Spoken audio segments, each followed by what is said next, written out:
Mas quando Sim. o advogado entra numa sala de audiências e ele olha para o juiz, olha para outra parte, desde a época que eu entrei para a advocacia, né, que eu comecei, era aquela coisa da lide, né, um contra o outro, né? E, na Sim. verdade, não é isso, né? Ali são duas pessoas defendendo direitos diferentes, direitos opostos. Como é que o juiz, qual a postura que um advogado deve tomar ao entrar numa sala de audiências? Porque tem advogado que entra, senta e fica mexendo no celular. Tem advogado que entra e não deixa o cliente falar. São várias situações que você deve ter visto. Qual que você, do outro lado da cadeira, né, da mesa lá, pode dar dica para a gente aqui, advogado que está desse lado?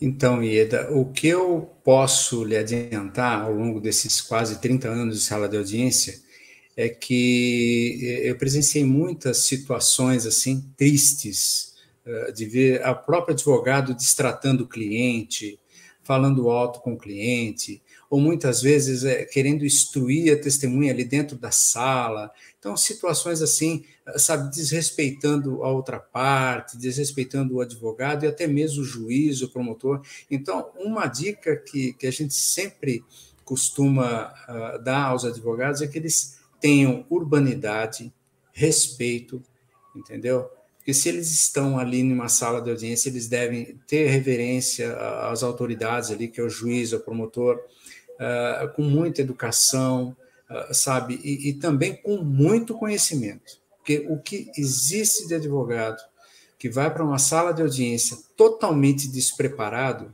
sabe? É lamentável isso, é triste. O advogado muitas vezes não sabe os pontos principais do processo que ele tem que discutir, os pontos ali que são contraditórios, aquilo que realmente não pontos controvertidos, exatamente, Aline. Então, os advogados chegam ali totalmente despreparados, outros até muito nervosos por serem talvez a primeira vez ou a segunda vez que isso acontece, entendeu? A audiência. Então, eles ficam apavorados, ficam nervosos, esquecem de fazer perguntas, mas o principal é o advogado se preparar. É como se fosse uma cerimônia do casamento. Você entendeu? Em que a pessoa está ali, ela sabe que ela vai dar o primeiro passo, o segundo passo, ela vai chegar até o altar, ali ela vai fazer um ato solene, ela sabe que deve respeito, ela sabe que tem que respeitar a outra parte, e só assim para que as coisas possam funcionar. Sabe, essa coisa de você destratar a outra parte, eu sou totalmente contra, assim como também sou contra o fato do juiz destratar o advogado, que eu já presenciei situações quando eu fazia audiência também ao lado do juiz, em que o juiz foi muito grosso, ríspido com o próprio advogado, e a advogada, na verdade, uma advogada, ela saiu da sala chorando, você entendeu? Ela mal conseguiu concluir a audiência.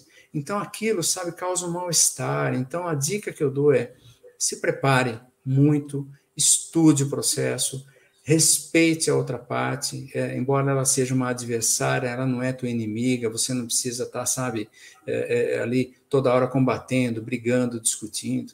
Muitas vezes em sala de audiência eu via situações em que advogados, a hora que o juiz perguntava assim, tem uma possibilidade de acordo, o advogado já falou, não tem acordo, eu não quero saber de acordo, não, esteja aberto uma composição.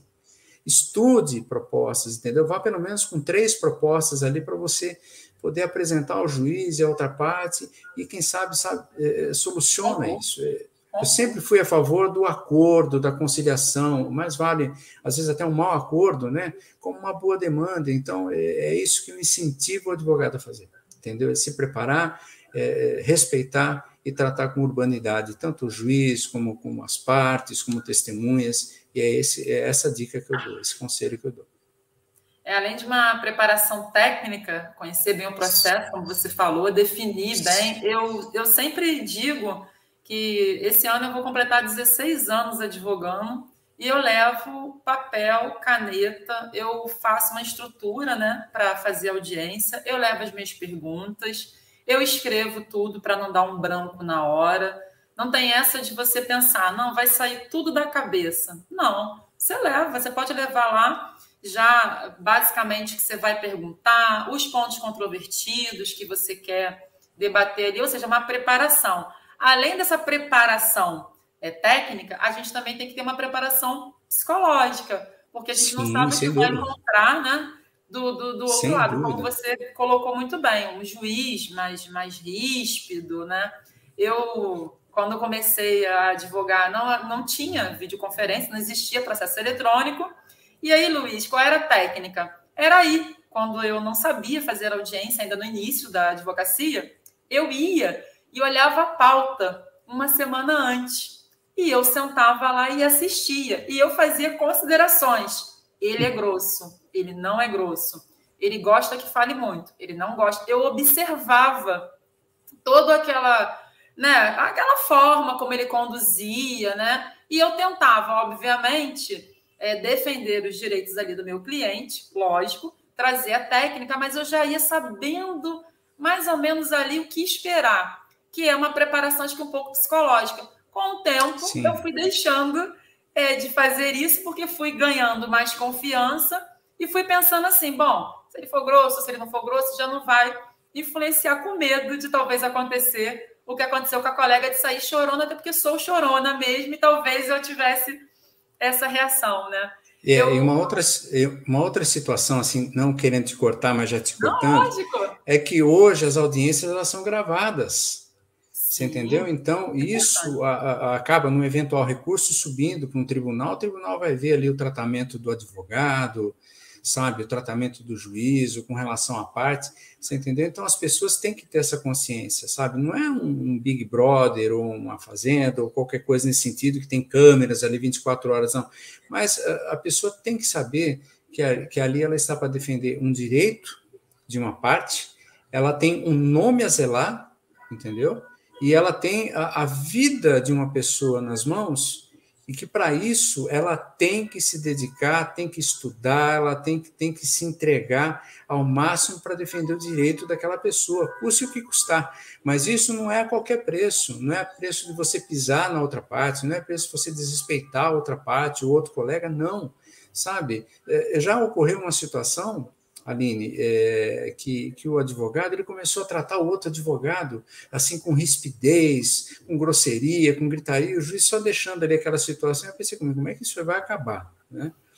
E aí eu vi que a outra parte, o outro advogado chegou e falou assim, doutor, desculpa, mas por que o senhor está nervoso? Por que o senhor está falando alto comigo? O senhor não precisa falar desse jeito, nós podemos conversar de maneira urbanizada. O que o senhor deseja, o senhor quer conversar, quer sair, quer fazer um acordo, então aquilo desmontou outro advogado. Então, são situações e situações. Tem, assim, mas é isso que você colocou. A preparação emocional, o emocional do advogado. Eu vou dizer para você, eu fiz quase 30 anos de audiência, não canso de repetir, mas quando eu fiz a minha primeira audiência, agora nessa pandemia, aquilo, um calor que estava, parecia que eu estava suando frio, assim, de nervoso. Ainda bem que o juiz era uma pessoa totalmente calma, urbana, o outro advogado também respeitoso, e graças a Deus correu tudo bem. Mas e se eu pego um advogado mais ríspido? E se eu pego um juiz sem paciência? Como é que ia ser? Mesmo eu tendo essa experiência, eu poderia tropeçar e cair. Entendeu? E lá se vai o direito do meu cliente. A preparação emocional é tudo.